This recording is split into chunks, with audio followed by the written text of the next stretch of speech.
Hey everyone and welcome to Storytime. My name is Jake and today we are going to be looking at the subreddit r/prorevenge, where people tell us their best stories on when they got revenge on someone or something they didn't like. If you're new around here, please do hit subscribe down below so that you never miss out on another video. But for now, let's sit back, relax and enjoy some pro-revenge stories. Landlord refuses to fix broken windows, costs him thousands of dollars and his job. Keeping things vague in this post on purpose. My girlfriend and I moved into a house that had several broken and cracked windows held together with tape. The rest of the house was great and in perfect condition. The landlord promised to fix them ASAP. He kept promising to fix them month after month, with no action being taken.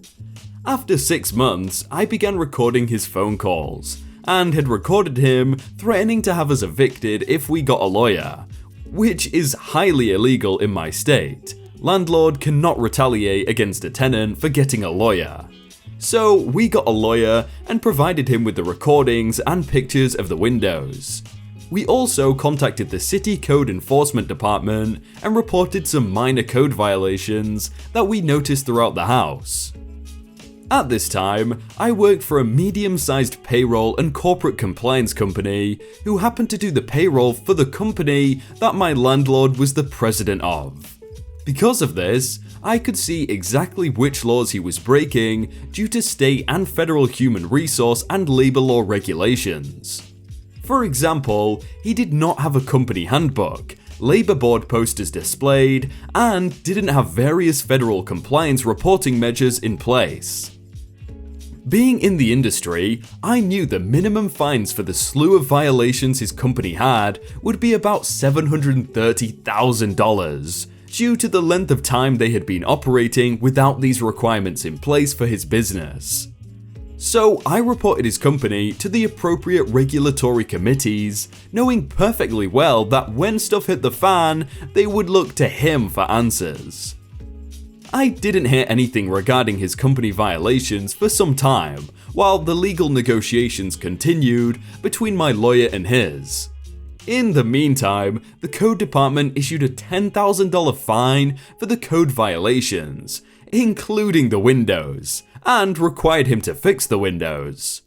Now, anyone who knows windows knows you shouldn't replace one window at a time, especially when you have numerous bay windows in the house. This required him to replace windows in the entire house, which ended up costing around $6,000, as there are lots of windows in the house. The legal negotiations ended after the windows were replaced. In my state, due to a clause listed in the lease, I was able to bill the landlord for my legal fees to fight him on this issue, at $5,000. We are now at $21,000 US in costs incurred by the landlord for these windows. A couple months go by and I notice he's no longer on the company payroll. Again, I worked for the company that did his payroll and compliance for his company. When I called his company to verify we shouldn't be paying him, I was informed there were organizational changes due to the fines brought against the company for a number of violations. When all was said and done, the landlord paid $21,000 out of pocket directly for the windows, and it cost him his job and his company at least $730,000 in federal and state violations. It didn't cost me a dollar in the end. I couldn't have been happier with the outcome. I respect that was really good, but they said anyone who knows windows, but I don't know windows. Why shouldn't you replace them like one at a time? Can someone help me with that? You don't get to make my little sister cry. My little sister is 10 years younger than me, but we have the best relationship. I care about her more than anything, and while I'm non-assertive when it comes to myself, I can go full spawn of Satan on anyone who tries to hurt her. So 3 years ago, my sister went to high school for the first time. She was 12, super excited and had her best friend by her side. Or we thought it was her best friend. Things went bad within the first few weeks of them going to that school. Her friend became extremely possessive over my sister, telling her she couldn't hang out with the other kids and stuff. Then she became jealous of my sister, who was getting good grades and a lot of praise from the teachers. So she told her that she shouldn't try so hard because it didn't make her look good. My sister is very ambitious. I often tell her she's the new Hermione Granger, but also wanted to be a good friend. So instead of giving up on her schoolwork, she offered to do the homework together. Our little brat took a lot of offense to that because she was smarter than my sister. Didn't show, but oh well. Then my sister started coming home crying nearly every day because Brat was complaining about every single thing. "You're clicking too loud with your pen. You're not paying enough attention to me. Your handwriting is so bad. You're only getting good grades because you're always looking at my work." Huh? After a few times having a crying sister in my room, I was fed up and wanted to storm the house of Brat and smack the hell out of her. But my sister begged me not to and just said that she would try harder to please her. We had several talks about Brat's behaviour and how my sister should stand up for herself, but she dismissed it, not wanting to ruin the friendship further. Then, one day, my mum took my sister to Comic-Con, where she met her favourite actor, Sean Maguire. They had a picture taken, and my sister came home glowing from happiness. But 1 hour later, I walked past her room and heard crying, so I went to check up on her.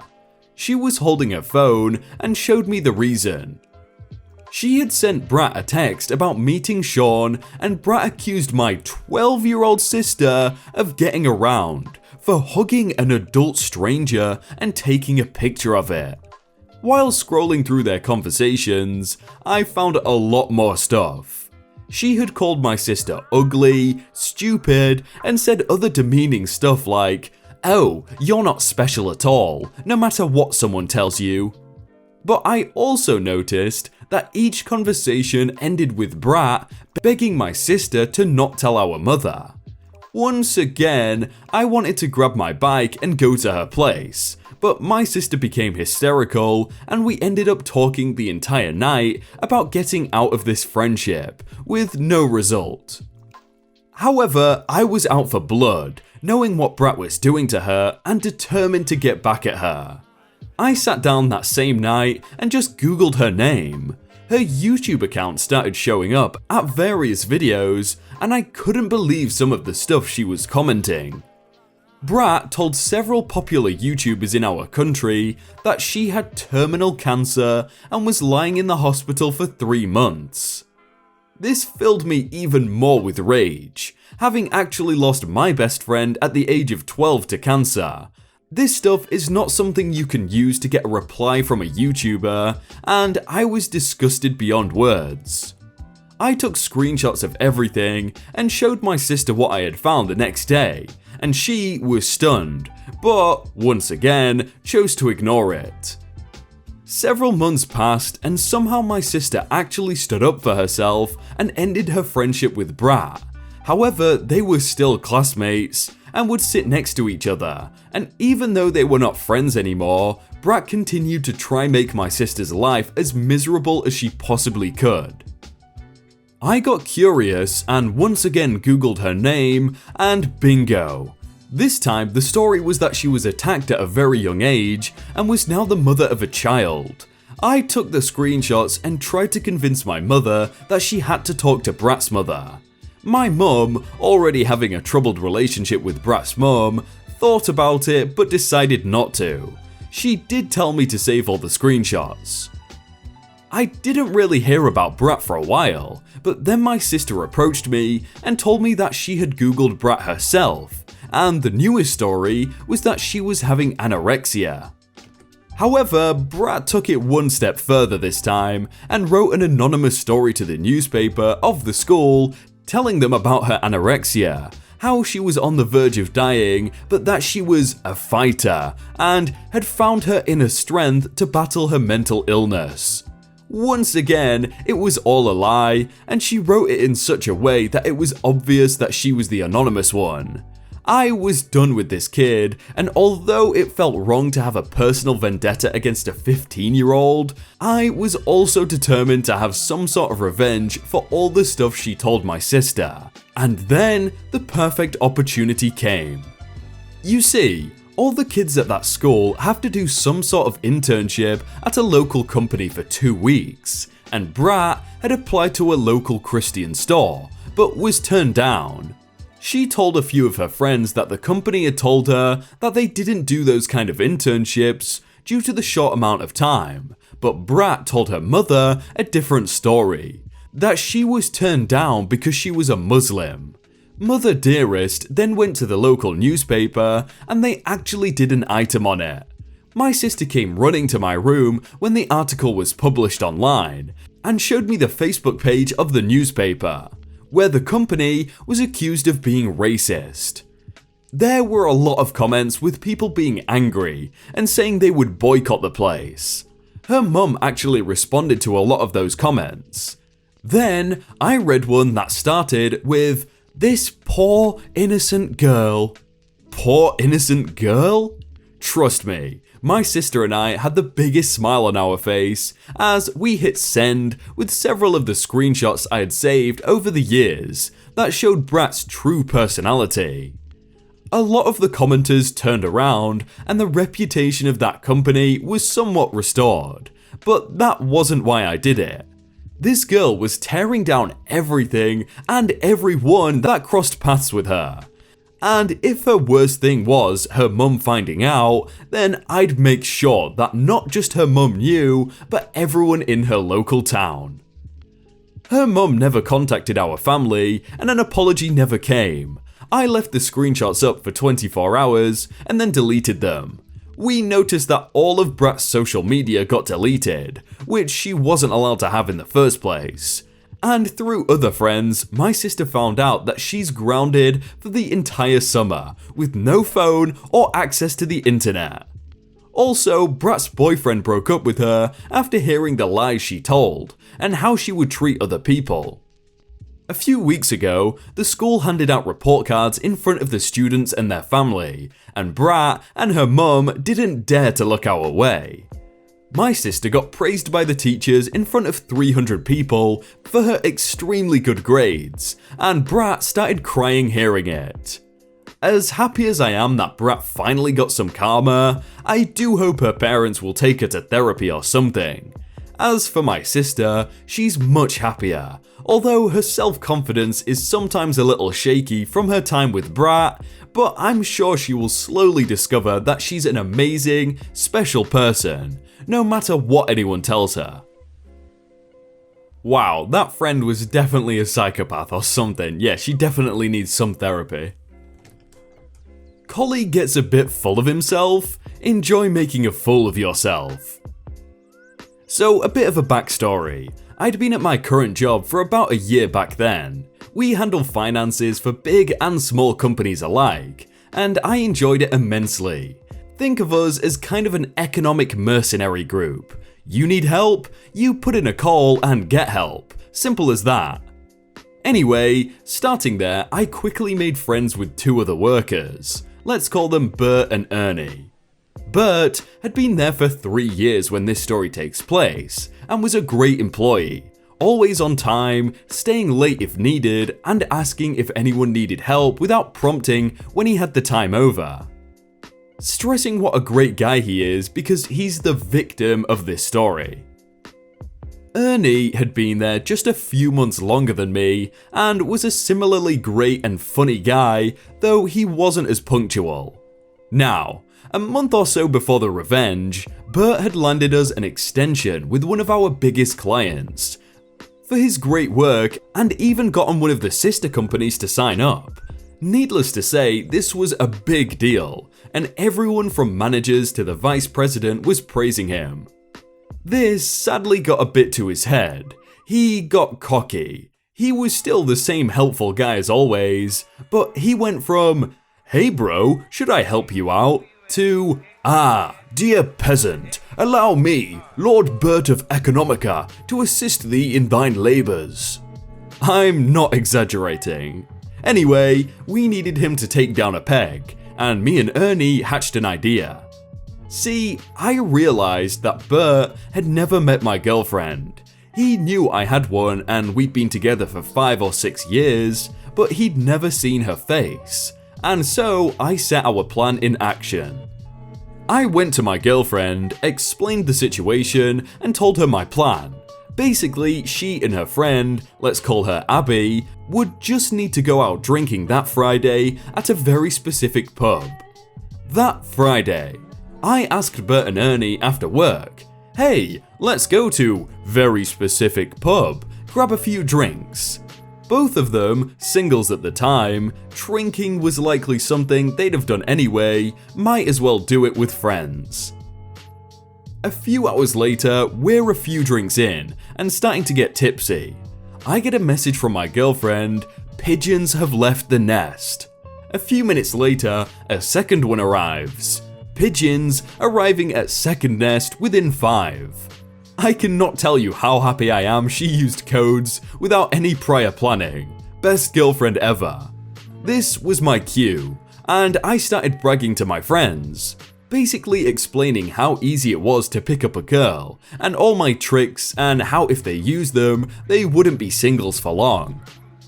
Ernie, who knew the plan, just laughed it off, and Bert did the same.